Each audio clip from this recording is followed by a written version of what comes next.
Hello everyone, in this video I'm going to show you how I built this automatic projectile ball catcher machine, and it's just using a PVC pipe where you can load in a ball bearing into the muzzle and then it can launch and catch it. Here's a little handy list of all the different parts for this project.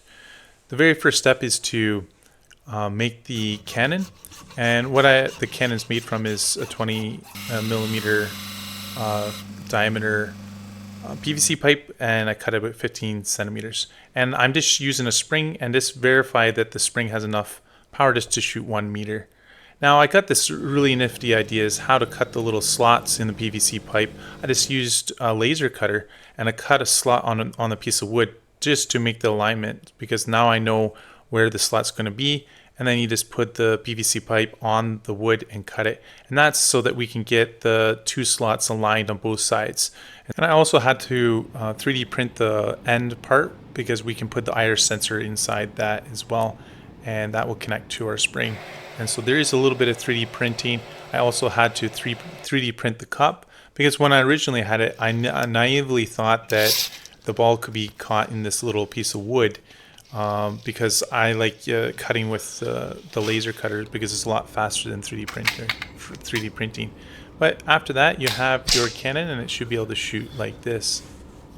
Step 2 is getting the motor to work, and I initially thought that I was going to use a stepper motor with a gear and have a control board, but it was much too slow, and so I thought about using a kind of DC motor, but this would have to have an encoder.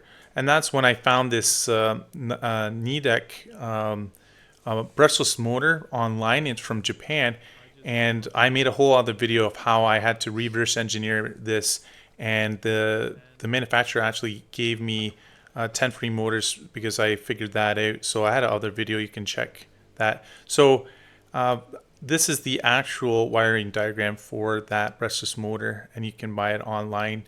And this is how I connected to the Arduino Uno. So there is a little bit of soldering involved in this to get the pins so that we can connect the motor to the Arduino Uno just with a common ground. And it does use 12 volts, and so I'm using a 12 volt adapter on this project. And then the speed pin and the brake goes into pins 8, 9, and 10, just like this. So it's quite easy to set up that. And then I do have a couple little pulleys and gears that connect to the motor, and then it can wind the cup back and then shoot like that to catch the ball. There's also some potentiometers and a contact switch, because the potentiometers are used to measure the angle just using resistance. So I have 2 pots there, and that just helps with the axis, and then the contact switch for going back home. So this is a handy little connection, how it's connected to the Arduino Uno there. Step 3 is building the track for the cup to move on. So here's the design idea so far. I have my brushless motor there, and I have a slider track, and the belt is going to come around here and this go down in the width of those rulers. We do need to drill a couple holes through the rulers, so you can use a vise and just using a drill to drill the holes through the pilot holes to line up for the bolts on the track.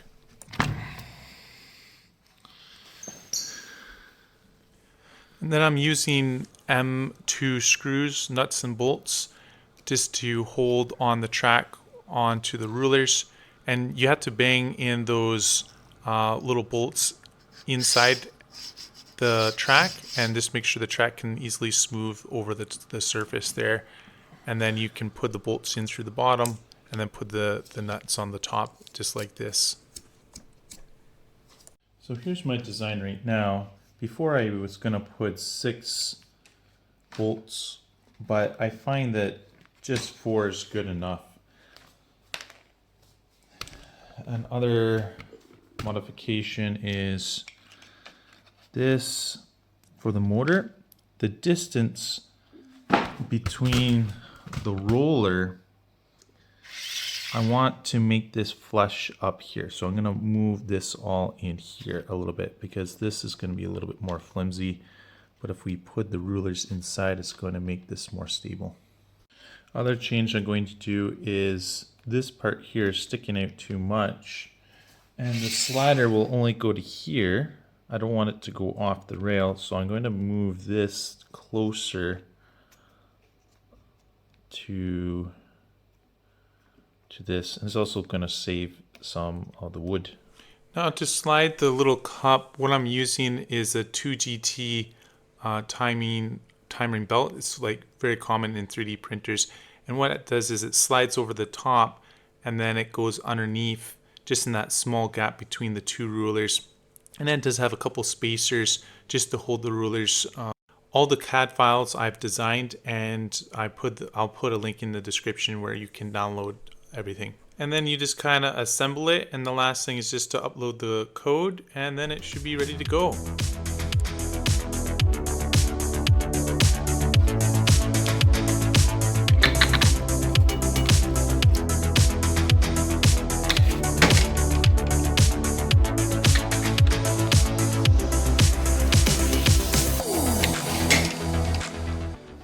I hope you like this video, and also in this description I have a link to another video that I created that explains the physics of the machine. So check that out and subscribe, and I'll see you guys in the next video.